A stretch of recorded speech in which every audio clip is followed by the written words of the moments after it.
Olá, engenheiro Ítalo Rebouças aqui. Hoje eu vou falar um pouco sobre influência do tipo de apoio considerado quando se modela arcos, certo? No vídeo passado eu falei sobre este mesmo tema, porém aplicando-se a treliças, e mostrei três situações diferentes. Uma em que se modela a treliça de forma isolada sobre dois apoios de segundo gênero, que são esses apoios que estão aqui, né, em que é impedido tanto o movimento horizontal quanto o movimento vertical.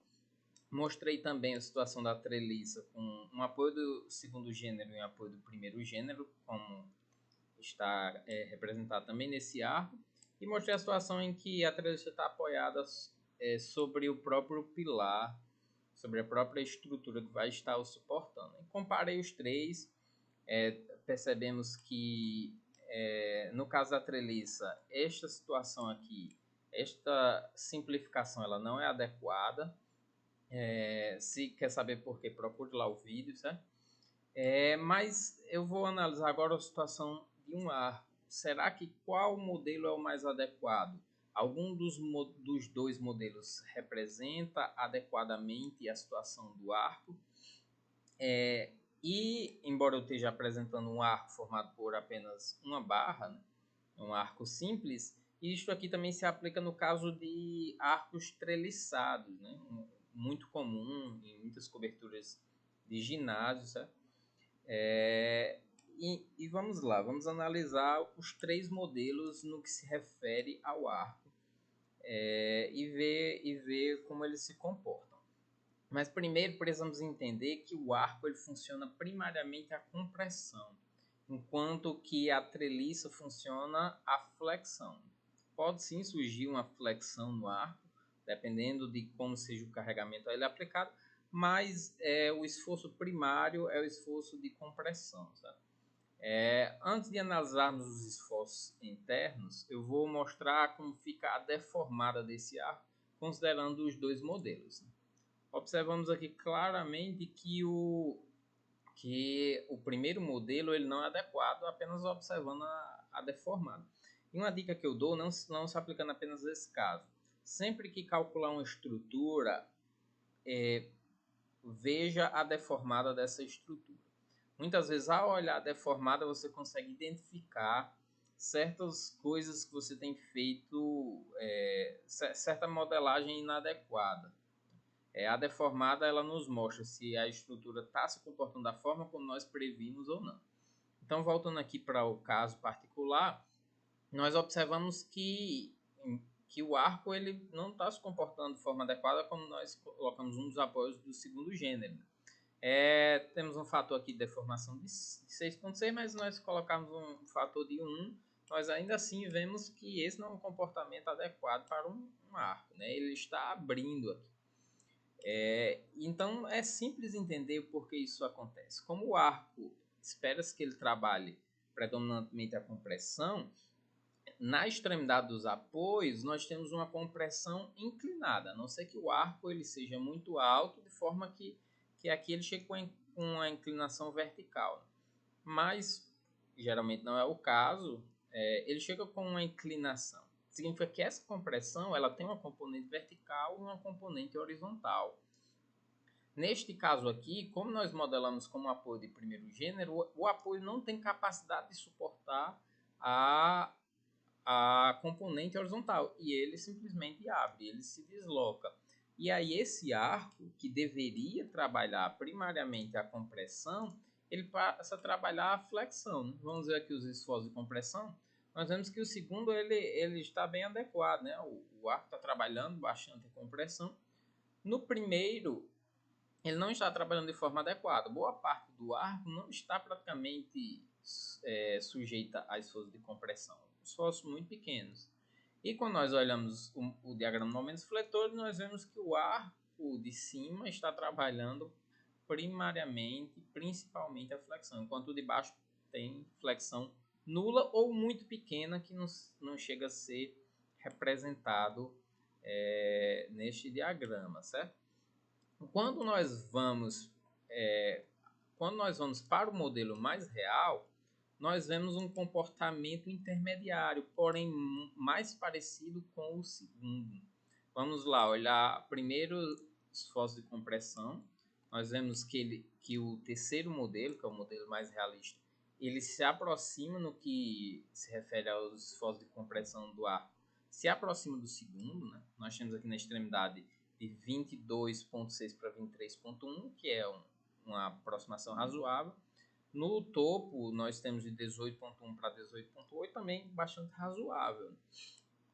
Quando nós vemos os momentos fletores, nós temos aqui já na estrutura mais realista, no modelo mais realista, já surgindo momentos fletores, mas de pequena magnitude se comparado ao primeiro modelo. Então vemos que esse segundo modelo é mais adequado para estruturas em arco, certo? Ele não é um modelo exato, não, porque aqui nós consideramos um deslocamento horizontal nulo. Quando olhando para a deformada da estrutura mais realista, vou colocar um fator aqui maior, nós vemos aqui que a deformação de cima é tão grande que está atrapalhando. Mas nós vemos que há sim um movimento horizontal, um movimento da ordem de quase 6 milímetros de um lado e do outro, mas que já é suficiente para gerar aquela flexão. Nós vemos também que no que tange a momentos fletores de esforços cortantes, esta intermediária ela modela muito bem, mas no que diz respeito à flecha, ela já não. Por quê? Aqui nós observamos uma flecha, perdão aí pela deformada da de cima que está atrapalhando, eu vou colocar um apoio segundo gênero aqui também, somente para parar de atrapalhar. No que diz respeito às deformações, nós vemos já uma diferença muito grande. Nesse segundo modelo, nós temos aqui uma flecha de 0,44 milímetros, enquanto no de baixo nós temos 11,7 milímetros. Então, essa flexão que é inexistente no modelo intermediário, por mais que seja pequeno aqui, já é suficiente para gerar deslocamentos, flechas significativas. Então, o modelo intermediário ele é adequado no que se refere a esforço normal, a momento fletor, mas no que se refere à flecha ele já não é adequado. Vamos ver mais uma coisa aqui, ó. Esse arco, como eu disse, ele gera uma componente horizontal. No modelo inferior, ele está gerando 18,1 kN de componente horizontal. Eu sei que isso aqui é igual ao esforço cortante gerado no pilar. Quando nós analisamos o modelo de apoio de segundo gênero, essa reação fica de 18,7, ou seja, bem parecida. Então, esse modelo aqui nos permite dimensionar de forma bem razoável o arco, a esforço normal, a momento fletor até, e permite obter com uma boa razoabilidade o empuxo ou a força horizontal aplicado ao pilar. Muitas vezes, se você não projeta a estrutura de suporte, você projeta só a cobertura, e um outro projetista vai projetar os pilares de apoio. Esse modelo aqui, por mais que não seja exato, ele fornece, em geral, reações bem razoáveis, certo?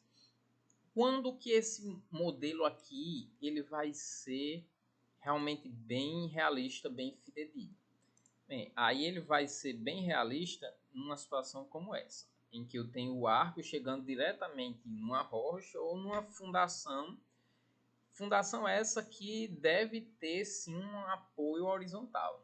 Então, nesse caso, a gente poderia modelar realmente e obter o resultado muito realista.